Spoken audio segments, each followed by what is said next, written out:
Go. Good morning. Hi, good morning. Thanks for meeting with me this morning. I know it's kind of early, No, but absolutely. I appreciate It is it. early. It's good. So this is our last coaching cycle that we did, and as you know, we were working on how to move certain students that we identified that were struggling, kind of like shut down as we're doing the whole flip mastery Right. for the ninth grader. As a math teacher myself, I know when the kids shut down how it's hard to like kind of like bring them back with that spirit kind of like thing. But you know, what are your thoughts overall? Like from cycle two, our plan was to do a diagnostic to see exactly like where the students are, because we know here in the South Bronx we have kids coming in with like fifth grade. Very low levels. Yeah. So I mean, what's happened since? I think that, since the diagnostic, it's been really helpful seeing their exact levels, because for the most part we do estimates of where they're at. And for students that shut down and we don't see their work, it's really hard to get that, good feedback of where they're at. So diagnostic was really helpful in narrowing that down. And also, like, it helps when we're doing flipped mastery, because you can like tailor the mastery for that kid. Like, for example, if the mastery has like 5 questions on it, and that student's at like a 4th or 5th grade level, you can tell them to pick this question and kind of give them a hint so that they can work with what they know and feel like they're successful in some way. Because you're working with Common Core algebra, you have to teach the curriculum, but at the same time, if it's not accessible for the kid, it's not useful anyway. So mastery and flipped really lets us do that a lot better. And the diagnostic was super helpful, because now I know a little bit more about where those low level kids are and where they need to go next. That actually answered one of my other questions. How had you used the data? So you said through differentiation, and there you said the questions, they get to choose specific so questions. like some students, I changed it to where, if the student has an IEP and they are really struggling with the math, they only have to do 1 mastery instead of 2. Most students always have to do 2.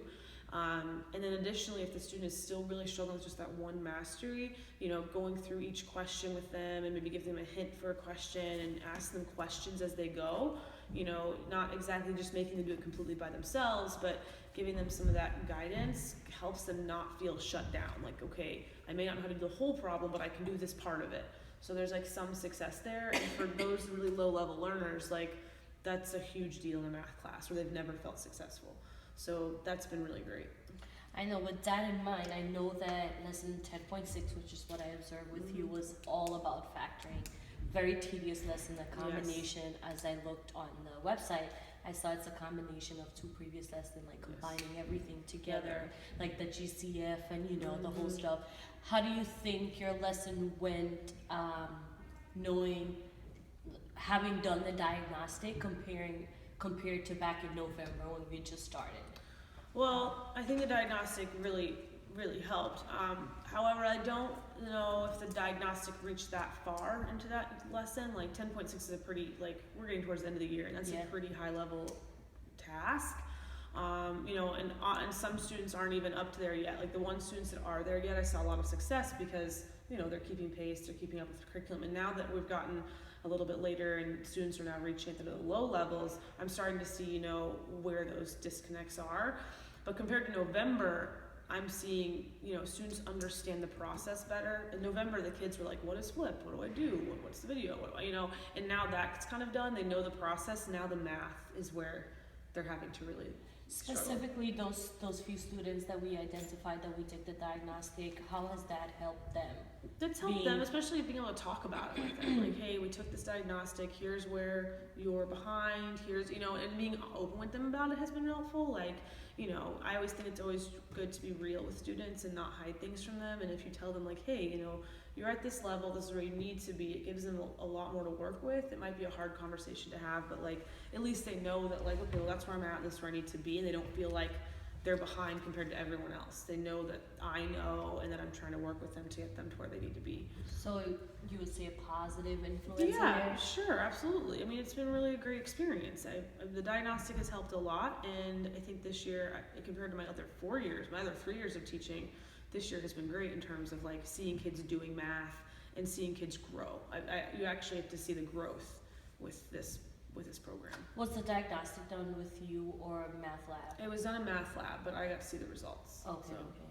I mean, how did that work out? Did you guys, like, was the arrangement pretty good? I know, like, Yeah. because it's a supporting class. No, she and I have a really great arrangement. I think that that's what makes this so successful too, is that she and I talk all the time, and so she and I know what's going on in our classes exactly. Like, we share grade books.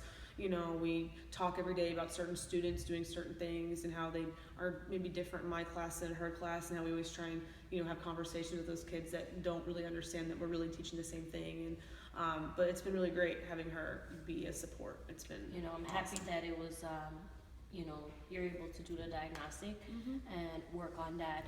Now, you know, think about next year. If there's one thing that you can change about this lesson, what would it be? I would really try and get the high level learners to group up with the low levels and have more like student facing work. Like, I don't like how students don't often get to talk to each other during the period, and it's just because students are all over different levels.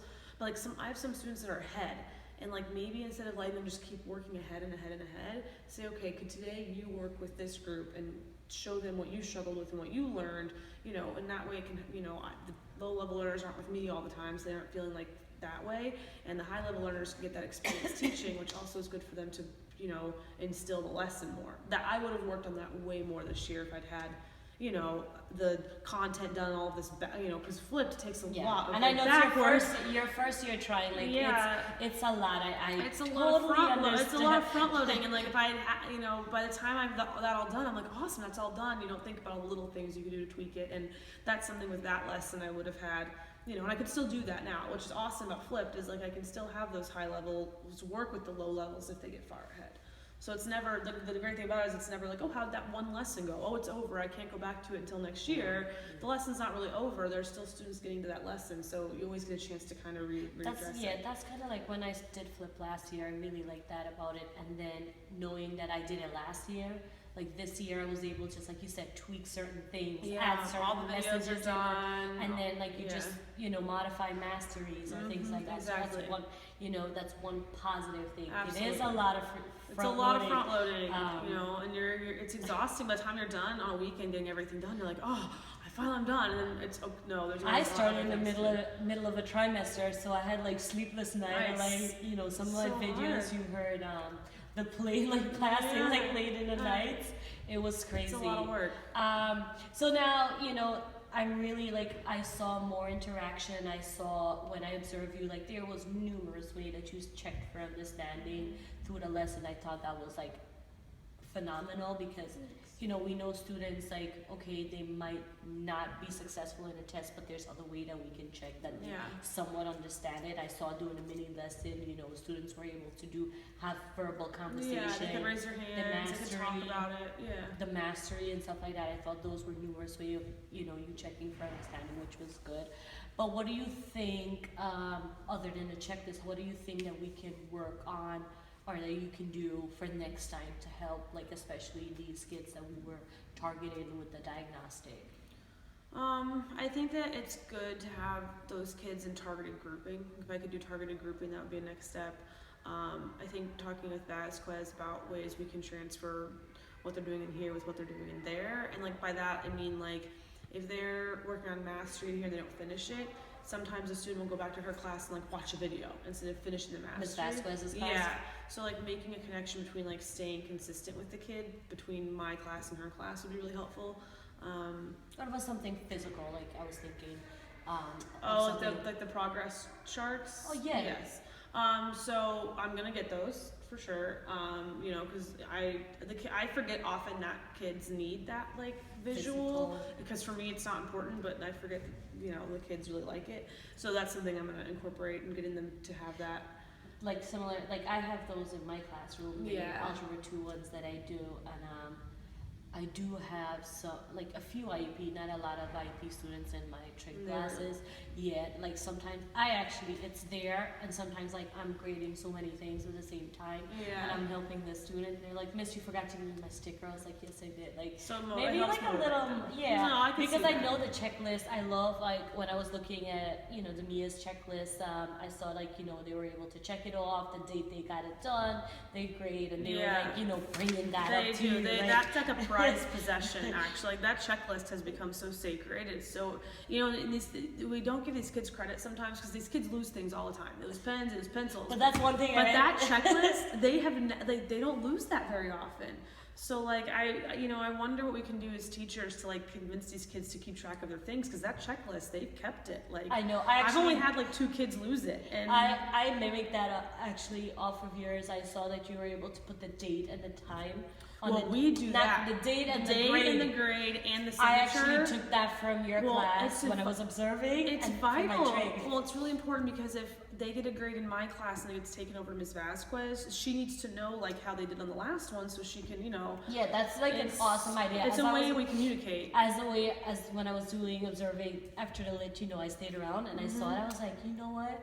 I can do this in my trick class, because sometimes we file it away, our cadets file it, and they get lost. and sometimes we forget to enter in the grade. Yeah, so instead of going through the file, it's like, oh wait, this is my signature. Exactly. You got an 80. Okay, I'll just put it in the grade book. Yes. Yeah, because kids will come up and be like, Miss, I don't have a grade for 5.2, and I'll be like, oh, okay, I probably filed it, forgot to put it in the grade book, and they'll just bring a checklist. I'll see it. Yeah, done. It makes it so much easier. That's exactly why I decided to like mimic that from you. No, and I was it was a good transition.